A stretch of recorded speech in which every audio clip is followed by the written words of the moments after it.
बिस्मिल्लाहिर्रहमानिर्रहीम। अस्सलाम वालेकुम। आप सबको देसी कुकिंग में खुश आमदीद। कैसे हैं आप सब? उम्मीद करती हूँ अल्लाह की रहमत से सब ठीक होंगे। आज मैं बनाने लगी है चिकन सूप।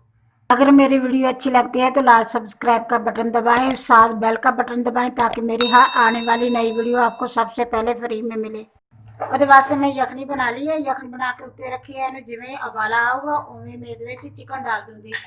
चिकन में इस तरह करके छोटा छोटा तोड़ के चिकन ਨੂੰ ਪਹਿਲਾਂ मैं थोड़ा ਜਿਹਾ लसन अदरक पाया। लसन अदरक पा के ਇਹਦੇ ਵਿੱਚ ਤੇ ਇਹਨੂੰ मतलब पका लिया उवें बगैर घिओ ਤੋਂ उवें ਇਹਨੂੰ गला लिया अच्छी तरह। ਇਹਨੂੰ मैं थोड़ा थोड़ा तोड़ के रख लिया वा।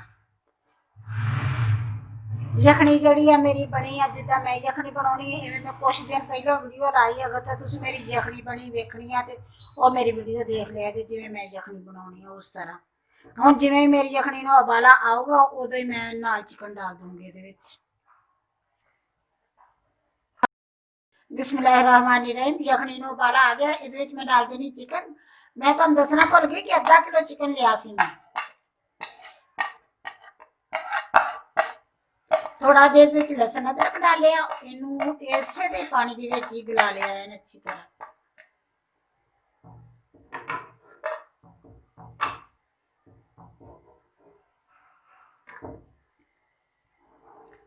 चिकन डाल दिता। इहदे हुण मैं डाल दूंगी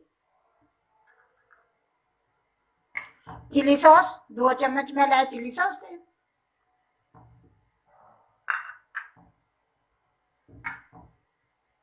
सोया सॉस 2 चम्मच ही सोया सॉस दे लिया। सिरका सफेद सिरका 2 चम्मच ही सिरके दे लिया।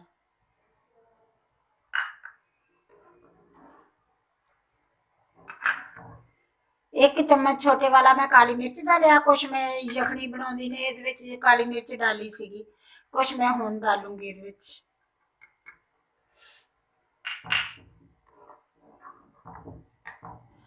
आधा चम्मच मैं नमक का लिया क्योंकि यखनी बनाउंदी ने भी मैं नमक डालिया सी इहदे विच। सोया सॉस च भी नमक हुंदा वा ते चिली सॉस च भी नमक हुंदा। मैं इहदे तो भी थोड़ा जिहा कम ही डालूंगी। 3 चम्मच मैं लाए कॉर्नफ्लोर दे। इहदे विच मैं पानी डालूंगी ते इहनूं मैं हल कर दूंगी।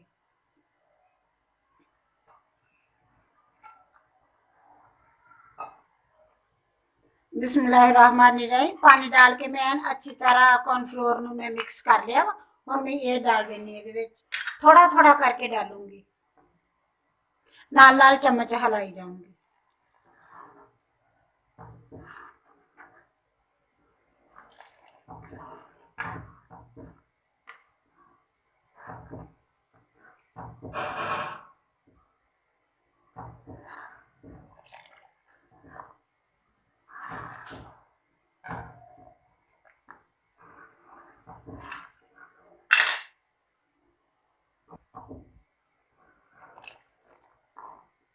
सारा मैं डाल दिता। हुण इहनूं मैं बस 1-2 उबाले दवाऊंगी।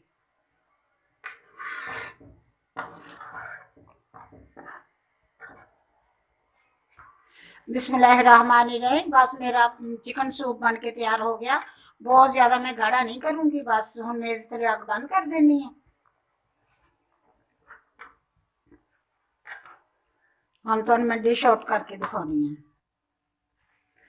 बिस्मिल्लाहिर्रहमानिर्रहीम। मैं चिकन सूप बन के तैयार हो गया। माशाल्लाह बहुत अच्छा बनया क्योंकि मैं पहले यखनी बनानी है बाद में मैं सूप बनानी। मैं कदे नहीं एवें बनाया कि पानी चिकन डालो ओनू उबालो 2-3 उबाले दवाओ चिकन कड्डो, चिकन गल गया तो चिकन कढ़ लो बाहर, मुड़ के बस वही यखनी जी पानी जो वो चिकन सूप बन जाता। मैं एवें कदे नहीं बनाया। मैं हमेशा पहले उन्होंने अच्छी तरह यखनी बनानी है। ਉਹਦੇ ਚ मसाले डाल के तुम मेरी यखनी देखा जे बड़ी फिर तुहानू पता लगेगा कि यखनी किद्दां बनदी है। अगर मेरे वीडियो पसंद है देखो माशाल्लाह कितना अच्छा बनया।